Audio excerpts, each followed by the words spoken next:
How to clear chat history on Telegram. Hey everyone, welcome back to the channel.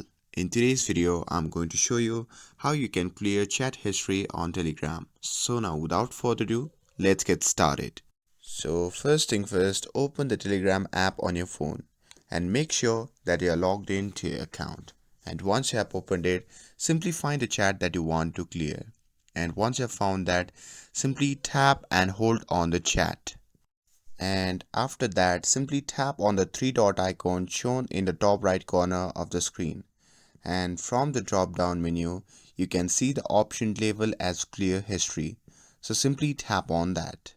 And now here in the pop-up menu, simply check the box and tap on clear. And once you do that, your chat history will be cleared. And that's it. With this, if you found this video helpful, then don't forget to like, share and subscribe to get updated for more videos. Thanks for watching and I'll see you in the next video.